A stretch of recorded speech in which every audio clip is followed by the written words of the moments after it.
امام الانبیاء محبوب کبریا حضرت محمد مصطفیٰ صلی اللہ تعالی علیہ وسلم کے گھر والوں نے اس دین کے پیچھے بڑی بڑی قربانیاں دی.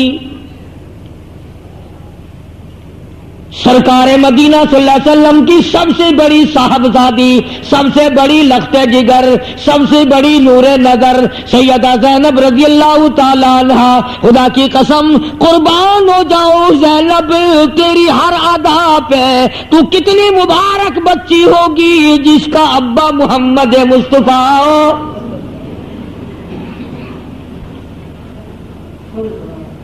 سیدہ خدیجہ رضی اللہ تعالی عنہا نے گود میں لے لے کر کے پالا. اس بچی کے بارے میں کیا کہو گے جس کو دن میں کئی کئی مرتبہ حضور کریم صلی اللہ علیہ وسلم سینے سے لگا کر پیار فرمایا کرتے تھے.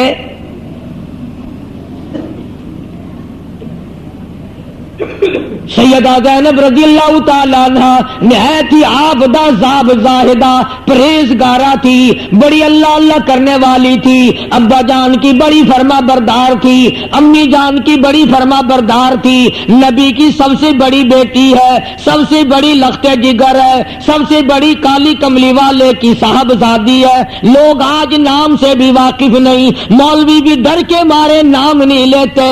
کبھی دوسرے لوگ تو ٹیڑھی پیسہ دینا بند نہ کر دیں. اندازہ لگا ہم لوگوں کی غداری کا، ہم لوگوں کی بزدلی کا. نبی کی بیٹیوں کا نام لینا پسند نہیں کرتے، نبی کی بیٹیوں کا مقام بتانا پسند نہیں کرتے. نبی کی لخت جگر جنہوں نے بڑے بڑے دکھ اٹھائے ہیں ان کے بارے میں ذکر خیر کرنا بھی پسند نہیں کرتے. اور یہ وہ بیٹیاں ہیں محمد الرسول اللہ صلی اللہ تعالی علیہ وسلم کی. سیدہ خدیجہ کے بطن مبارک سے پیدا ہوئی اور سیدہ خدیجہ کی گود میں پلی، اور بلکہ نبی کریم صلی اللہ تعالی علیہ وسلم نے شادی کے لیے اپنی سگی سالی حضرت حالہ کے بیٹے سے شادی فرما دی.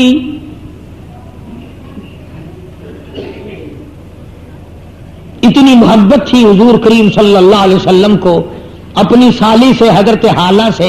اگر دروازے پہ آ کر آواز لگا دیتی حضور دوڑ کر تشریف لاتے اور آواز لگاتے حالہ آ گئی، حالہ آ گئی، حالہ آ گئی. چنانچہ اس وقت تک قرآن کریم کا نزول شروع نہیں ہوا. سیدہ خدیجہ رضی اللہ تعالی عنہا بھی داغ مفارقت دے گئی، دنیا فانی سے رحلت فرما گئی. حضرت زینب رضی اللہ تعالی عنہا نے سیدہ ام کلثوم، سیدہ رقیہ اور سیدہ زینب فاطمۃ الزہرا رضی اللہ تعالی عنہا کی پرورش بھی کی، تربیت بھی فرمائی بڑی بہن ہونے کی وجہ سے.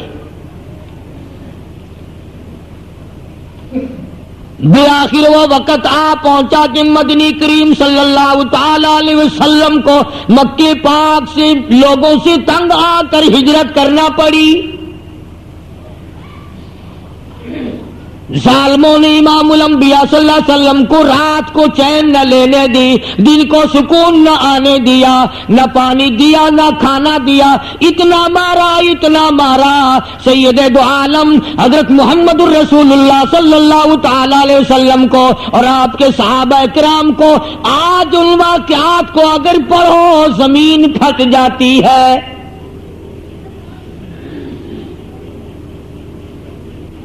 حضور کریم صلی اللہ علیہ وسلم جب ہجرت فرما کر مدینہ منورہ تشریف لے گئے تو سیدہ زینب پیچھے رہ گئی، مکے پاک میں رہ گئی. اداس تھی ابا جان کی وجہ سے، دل نہیں لگتا تھا.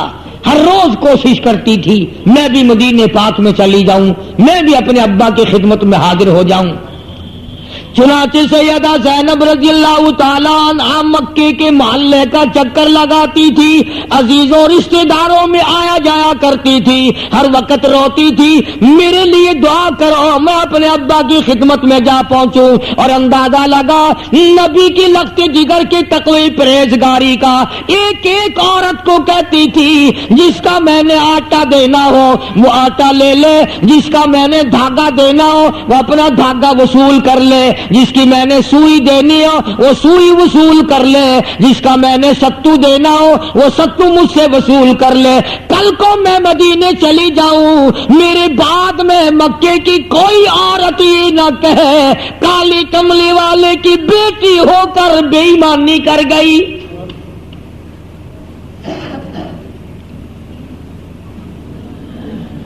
سیدہ زینب رضی اللہ تعالی عنہا کو تو اس بات کا فکر ہے کہ اس میں آخر الزمان پیغمبر کی بدنامگی ہے، نبی کی بیٹی مکے کے کافروں سے پوچھتی پھرتی ہے، کافروں کی بیٹیوں سے پوچھتی ہے اگر میں نے تمہارا آنا ٹکا دمڑی ڈھیلا دینا ہو وصول کر لو، آٹا دینا ہو وصول کر لو، اگر تمہاری سوئی بھی میرے ذمے ہو مجھ سے وصول کر لو، کل کو یہ نہ کہنا زینب نبی کی بیٹی ہو کر ہمارا کھا کے چلی گئی۔ زینب کو خیرت آ رہی ہے کہ پیغمبر صلی اللہ علیہ وسلم کو زد نہ آئے، ان کے مشن پر زد نہ آئے، ہم نے حج بھی کر رکھے ہیں، نمازیں بھی پڑھتے ہیں اور نیک بنے پھرتے ہیں، مگر لوگوں کے قرضے مارتے ہیں، بے ایمانی کرتے ہیں، جھوٹ بولتے ہیں، بدماشی کرتے ہیں، کبھی تمہارے دماغ میں بھی یہ بات آئی کل کالی کملی والا میرا منہ دیکھ کر کیا کہے گا اور بے حیا تو ہی میرا نام لیوا تھا؟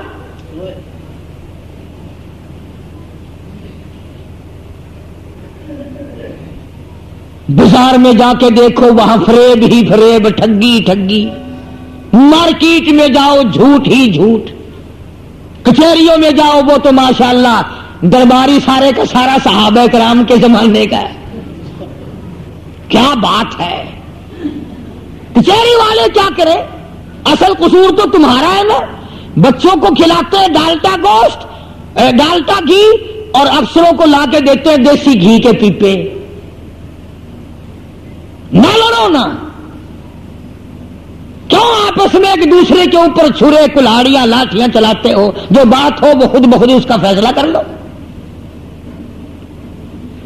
اس طرح سے لوگ آتے ہیں نا کچہری میں چاروں طرف ویگنوں سے، گاڑیوں سے، بسوں سے، جیسے عرس میں تشریف لا رہے ہو۔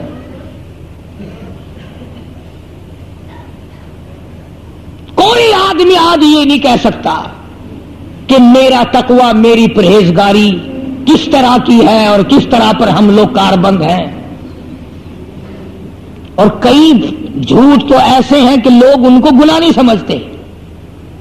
مثلا اس نے کہا جی اس مال میں رعایت کر دے، وہ کہتا ہے کہ مجھے یہ تو اتنے کا مجھے نہیں پڑا، اس سے زیادہ تو خرچہ آ جاتا ہے اس پہ، اور اگر اس نے نہیں پوچھا تو خامخواہ احسان جتلانے کے لیے کہ جی آپ ہمارے پرانے گاہک ہیں اس لیے ہم نے آپ پر بجٹ دیکھ کر پیسے لگائے ہیں، منافع لگایا ہی نہیں، حالانکہ لگایا ہوا ہوتا ہے، اور لوگ اس کو حاجی اس کو مولوی اس کو گناہ نہیں سمجھتا، حالانکہ قرآن اور نبی کی شریعت کے سامنے یہ بالکل حرام ہے۔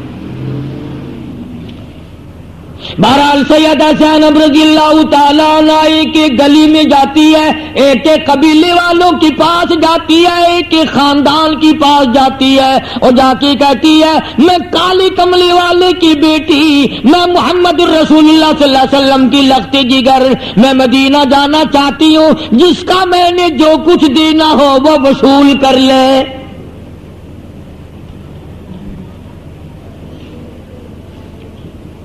بالآخر وہ وقت آیا کہ سیدہ زینب رضی اللہ تعالی عنہا اپنے دیور کے ساتھ اونٹ پہ سوار ہو کر رات کو مکے سے نکلی کہ مدینے پہنچ جاؤں، ابا کی خدمت میں حاضر ہو جاؤں۔ کئی میل باہر تشریف لے گئی، مکے کے سرداروں کو پتا چل گیا، مکے کے چودھریوں کو پتا چل گیا کہ آخر الزمان پیغمبر کی بیٹی بچ کر نکل رہی ہے۔ اندازہ لگاؤ، عزت والے بیٹھے ہو، بیٹیوں والے بیٹھے ہو، دھیوں والے بیٹھے ہو، اندازہ لگا سارا مکہ باہر نکل پڑا، پکڑو کالی کملی والی کی بیٹی کو پکڑو۔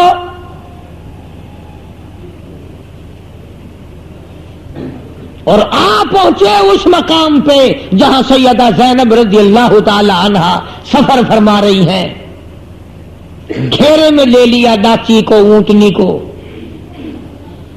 سیدہ زینب رضی اللہ تعالی عنہا کے دیور نے بڑا سمجھایا، ظالمو کچھ نہ کہو، قریش کی آبرو ہے، ہاشمی خاندان کی آبرو ہے، عبد المطلب کے خاندان کی آبرو ہے، محمد مصطفیٰ صلی اللہ علیہ وسلم کی عزت ہے، کچھ نہ کہو۔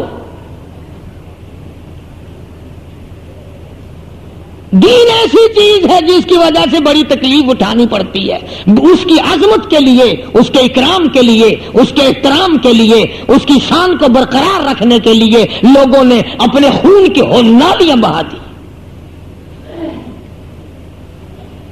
اس لیے قرآن کریم کہتا ہے انما یرید اللہ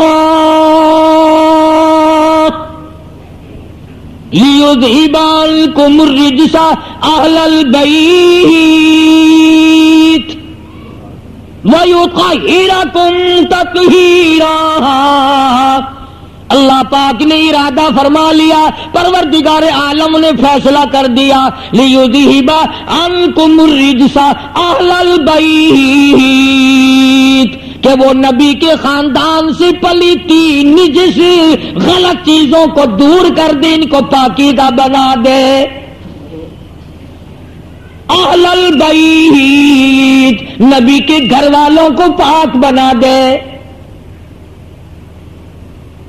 سمجھنے والوں نے خوب سمجھا، قرآن کہتا ہے اہل البیت، گھر والے، عربی میں بیت کہتے گھر کو، اہل کے معنی گھر والے۔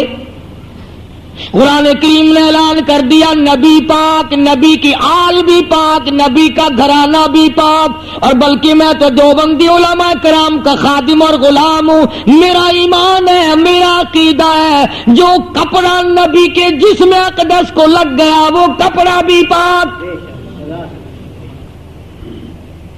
زمین کے جس حصے پہ امام الانبیاء نے قدم مبارک لگا دیا وہ زمین بھی پاک۔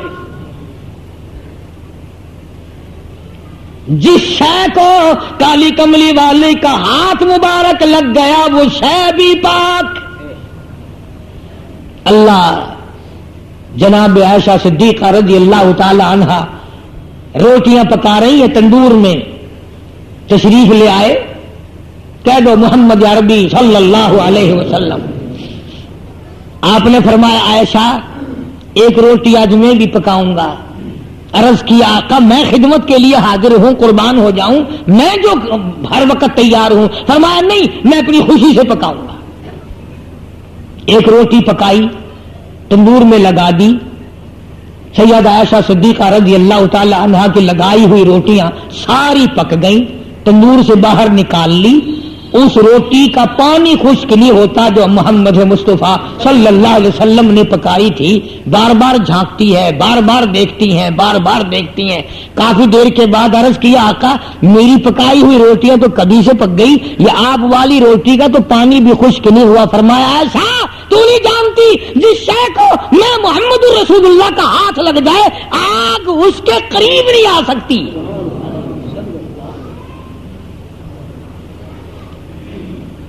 بھاں کیسے قریب ہے جس چیز کو میرا ہاتھ لگ گیا ہو؟ تو جو ہو ہی نبی کے گھر والے ان کا تو کہنا ہی کیا ہے۔ سیدہ زینب رضی اللہ تعالی عنہا صحت یاب نہ ہو سکی، صحت یاب نہ ہو سکی، ایک عرصے تک بیمار رہی۔ ابو العاص مکے چلے گئے اور وہاں جا کر انہوں نے بھی کلمہ پڑھ کر اعلان کر دیا کہ میں بھی حضور صلی اللہ علیہ وسلم کا غلام ہوں۔ چنانچہ اتنی غربت تھی سیدہ زینب رضی اللہ تعالیٰ عنہا کے زمانے میں، بڑی سخت بیمار رہی، بڑی علیل رہی، امام الانبیاء کی لخت جگر ہو کر اچانک خبر دی گئی کالی کملی والے تیری بیٹی سیدہ زینب انتقال کر گئی،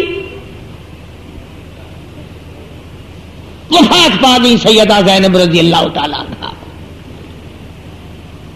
آپ صلی اللہ علیہ وسلم نے فرمایا غسل دو، اور یوں فرمایا بڑے دکھ اٹھائے ہیں میری بچی نے دین کے پیچھے، اچھی طرح سے غسل دینا، اچھی طرح سے وضو کرانا، اچھی طرح سے عظمت کے ساتھ غسل دینا۔ نبی نے اپنی بیٹی کے غسل کے بارے میں فرمایا اچھی طرح سے غسل دینا۔ تمہارے یہاں یہ رواج ہے کہ غسل دینے کے لیے ایسی عورت کو تلاش کر کے لاتے ہو انشاءاللہ جو کبھی نماز ہی نہیں پڑھتی۔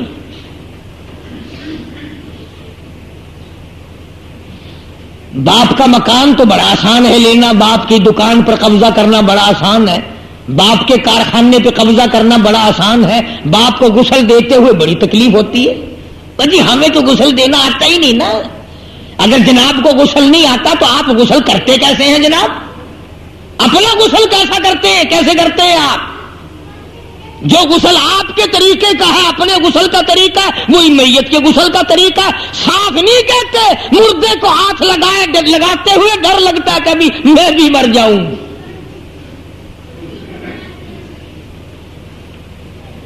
میں تو کہتا ہوں بیٹی ماں کو غسل دیا کرے، نو اپنی ساس کو غسل دیا کرے، بہن بہن کو غسل دیا کرے، بیٹا اپنے باپ کو پیار سے محبت سے غسل دیا کرے، بھائی کو بھائی غسل دیا کرے، عظمت کے ساتھ غسل دے گا۔ تم یہ جو اوپرے پرائے بندے بلا کے لاتے ہو نا، اور بعض مریض تو مہینے دو مہینے کا نہایا ہوا نہیں ہوتا، دوا چاروں طرف لگی ہوئی ہے، میل لبڑا پڑا ہے، اب وہ بیچارہ فقیر نہیں، وہ جو نہانے والے ہیں وہ میل بھی اتار رہے ہیں اور سوچ بھی رہے ہیں کہ یار میل تو بڑا اتارنا پڑ رہا، پر بچہ اس کا بڑا خسیس ہے، پتہ نہیں کچھ دے گا بھی ہے کہ نہیں۔ نہا بھی رہا ہے، پیسوں کے بارے میں سوچ رہا ہے کتنا دے گا، بخشش کی دعا نہیں کر رہا۔ میں کہتا ہوں اگر تو باپ کو غسل دے گا، منہ دلائے گا، جب بھی یوں دعا کرے گا یا اللہ قیامت میں میرے باپ کا منہ چمکتا ہوا اٹھے، ہاتھ دھوائے گا، وضو کرائے گا، الہی میرے ابا کے اعضائے وضو قیامت میں چمکتے ہوئے اٹھے۔ دعا پڑھو گے محبت سے، عظمت سے، بڑے وقار سے غسل دو گے، لیکن تم نے ایسا کرنا ہی نہیں۔ ہر علاقے میں رکھے ہوئے ہیں غسل دینے والے، ایک مرد ہوتا ہے ایک عورت ہوتی ہے، وہ اسے بلانے سے جب تک وہ آئے نا پڑے رہو، دیکھی جائے گی۔ پہلے زمانے میں ذرا غسل دینے والی عورتیں اچھی محبت سے غسل دیا کرتی تھی، کیوں؟ کانوں میں ناک میں کوئی نہ کوئی سونے چاندی کا جو زیور ہوتا تھا تو وہ نہانے والی کو مل جاتا تھا، وہ لالچ میں بڑا پیار سے غسل دیتی تھی۔ اب لوگ پتا کیا کرتے ہیں، سونے کی بالیاں اتار لی اور رول گول کی نہیں، وہ رات کو ڈال دیتی ہے۔ بازار کی چارہ چھاننے کی نہیں بالیاں، وہ ڈال دی اور سونے کی نکال لی کہ نہلانے والی سونا کیوں لے جائے۔ یہ نہلانے والی سے ٹھگی نہیں، یہ مرنے والے سے ٹھگی ہے۔ اگر وہ زندہ ہوتی پھر میں دیکھتا کہ تو سونے کی بالیاں نکال کر رول گول کی کیسے پہنا رہی ہے۔ میں عرض کر رہا تھا سیدہ زینب رضی اللہ تعالیٰ عنہ کی وفات ہو گئی، رحمت دو عالم، فخر دو عالم، سردار دو عالم، روح دو عالم حضرت محمد الرسول اللہ صلی اللہ تعالی علیہ وسلم نے فرمایا اچھی طرح سے غسل دینا، اچھی طرح سے وضو کرانا، جب غسل سے فارغ ہو جاؤ مجھے خبر دینا، کفن میں لے کے آؤں گا۔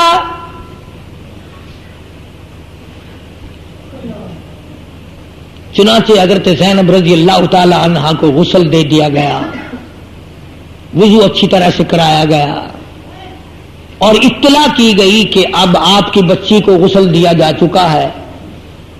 علماء کرام نے لکھا ہے کہ محمد کریم صلی اللہ تعالی علیہ وسلم ایک پرانی سی اپنے اوپر کی چادر لے کر تشریف لائے اور فرمایا او میری بیٹی یہ چادر میں تجھے کفن دیتا ہوں اور یاد رکھنا اس وقت آج تیرے ابا کے پاس اس چادر کے سوا اور کچھ ہے نہیں.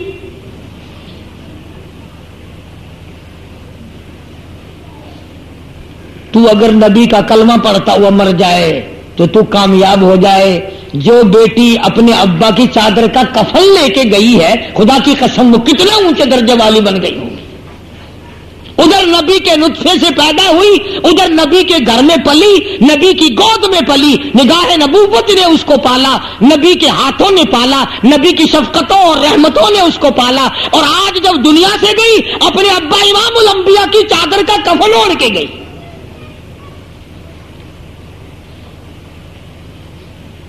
علماء اکرام نے لکھا ہے کہ حضرت زینب رضی اللہ تعالی عنہا کا جب جنازہ لے کے چلے حضور کریم صلی اللہ علیہ وسلم بھی جنازے کے ساتھ ساتھ ہیں.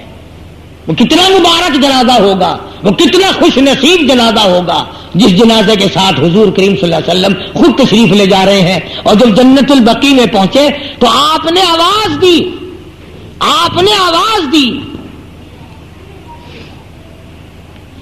زینب کو قبر میں اپنے ہاتھوں سے اتاروں گا, زینب کو میں قبر میں اپنے ہاتھوں سے اتاروں گا, قبلہ رخ میں خود موڑوں گا. جس قبر میں سرکار مدینہ صلی اللہ علیہ وسلم تشریف لائے ہوں وہ قبر ہے, ارے وہ تو جنت ہے, وہ تو جنت الفردوس ہے. ساکوں کے دکھ اٹھائے, کپڑوں کے دکھ اٹھائے, یہ وہ زینب ہے جس نے شعب ابی طالب میں اپنے ابا کے ساتھ مکے کے بائیکاٹ کے زمانے میں 2.5 برس تک درختوں کے پتے چبائے. اس زینب نے پر ابا کا دامن نہ چھوڑا. نماز میں یکتا تھی, روزے میں یکتا تھی, عبادت میں نرالی تھی, سخاوت میں نرالی تھی. اور کمال ہے جس نے ساری عمر ابا ابا کہہ کے زندگی بسر کی ہو اور نبی کے سامنے دنیا سے رخصت ہو گئی ہو اور اپنے ابا کے کندھوں سے سوار ہو کے گئی ہو. اور وہ بیٹی کتنی مبارک ہے جس کو ابا نے آخر الزمان پیغمبر نے اپنے ہاتھوں سے قبر میں اتارا ہے. سمجھانا میں یہ چاہتا تھا کہ لوگ یہ جانتے بھی نہیں کہ نبی کی اور بیٹی بھی ہے کہ نہیں.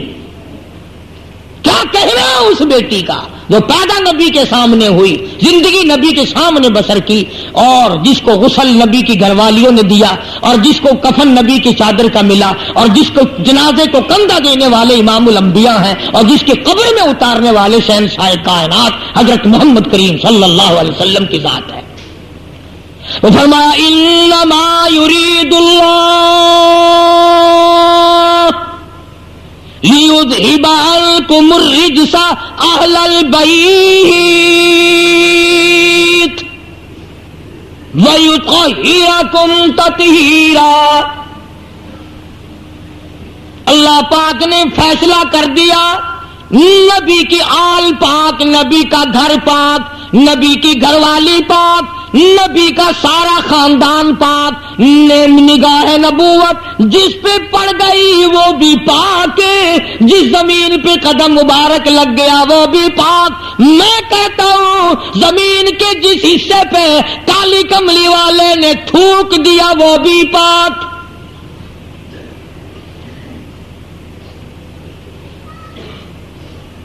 آپ نے اپنے مرض میں, دکھ تکلیف میں سینگیاں لگوائی. پہلے زمانے کا علاج تھا, اب قریب کے زمانے کا ہمارے سامنے ہوتا رہا ہے. جلما کا علاج جوک لوگ لگوایا کرتے تھے, سینگیاں لگوایا کرتے تھے, گندا خون نکالا کرتے تھے. آپریشن یہ تو اب ہوا ہے نا.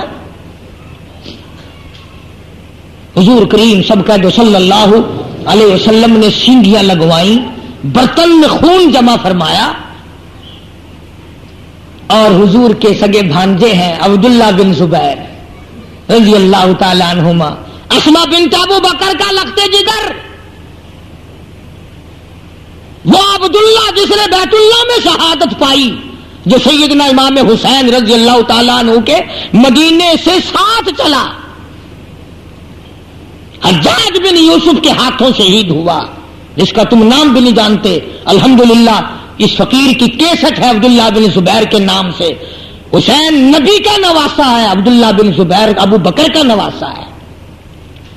عبداللہ وہ ہے جس کو گھنٹی حضور کریم صلی اللہ علیہ وسلم نے اپنے ہاتھوں سے پلائی، نام بھی حضور نے رکھا.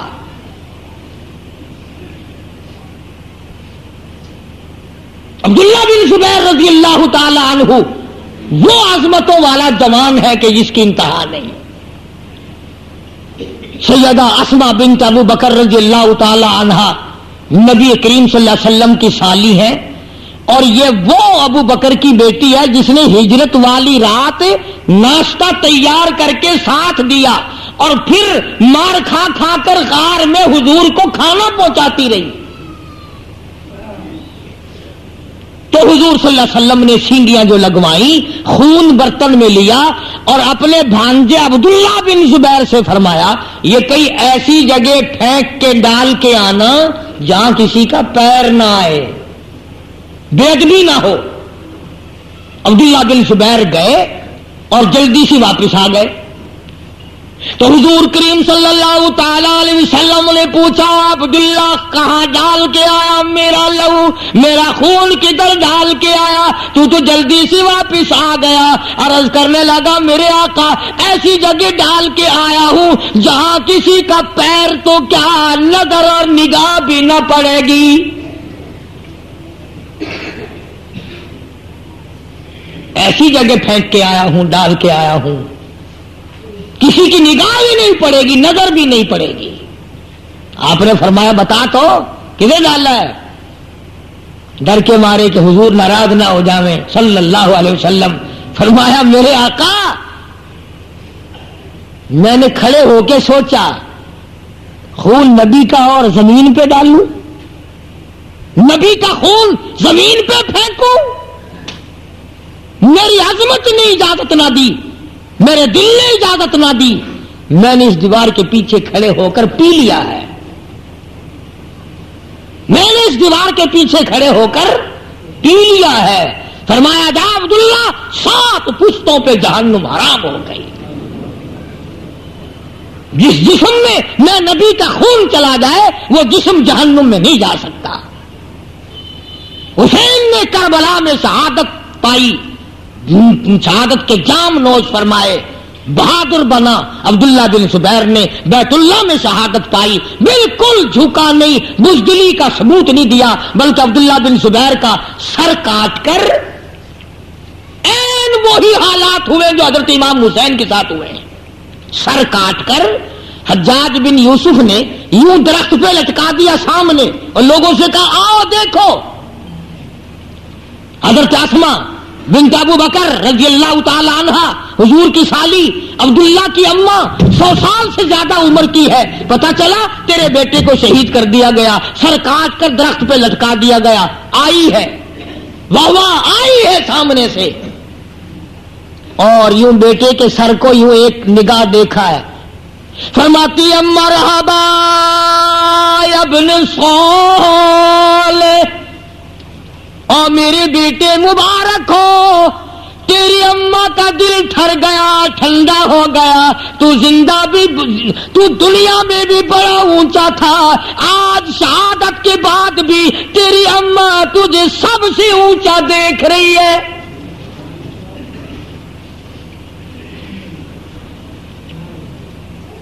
بات یہاں سے چلی، نبی پاک، نبی کا خاندان پاک، جس لکڑی کو نبی نے ہاتھ لگا دیا وہ لکڑی پاک.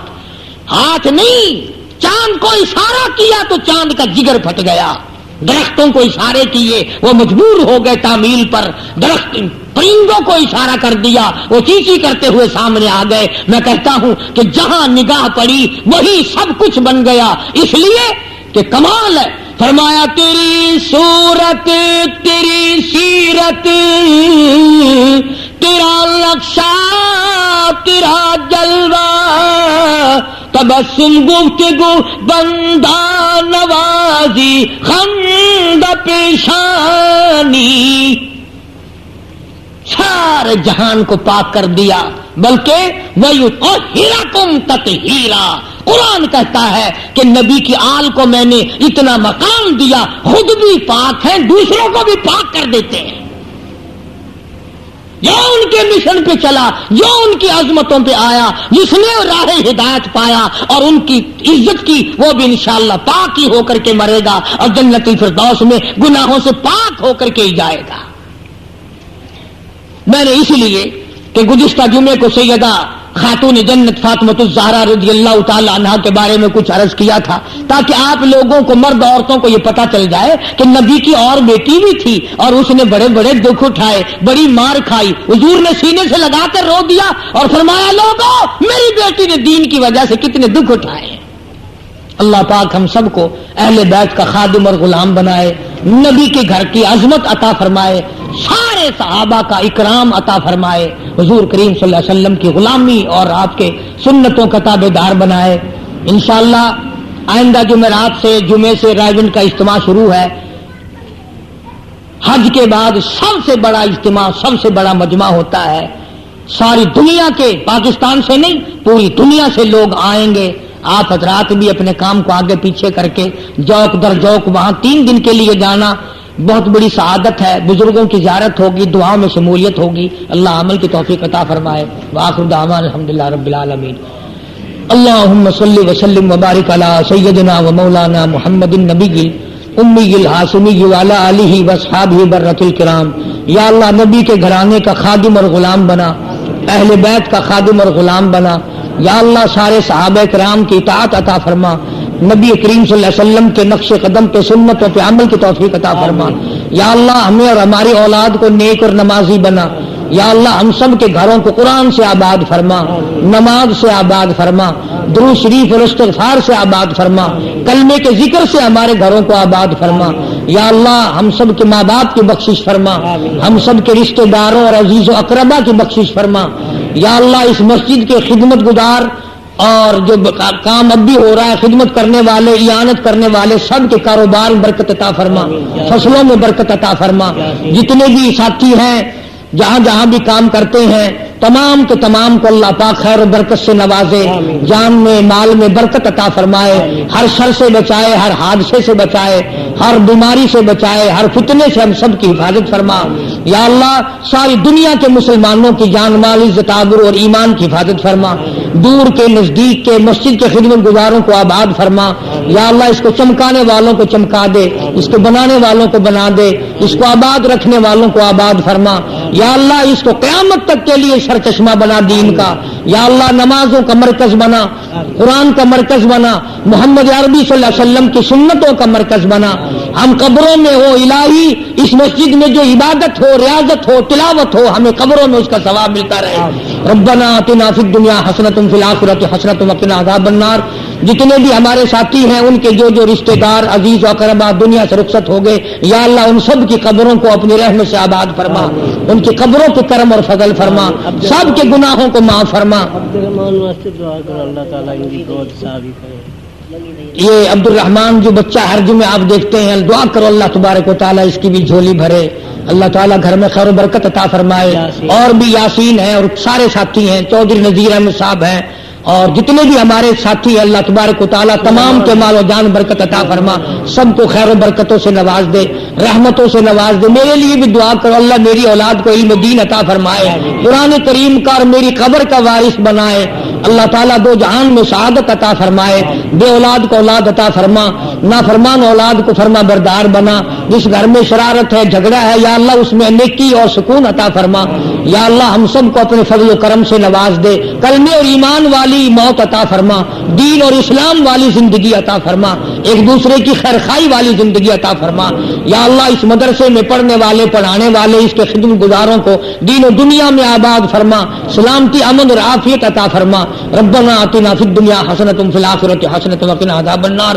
صلی اللہ علی حبیبہ محمد و آلہ و اصحابہ اجمعین برحمتک۔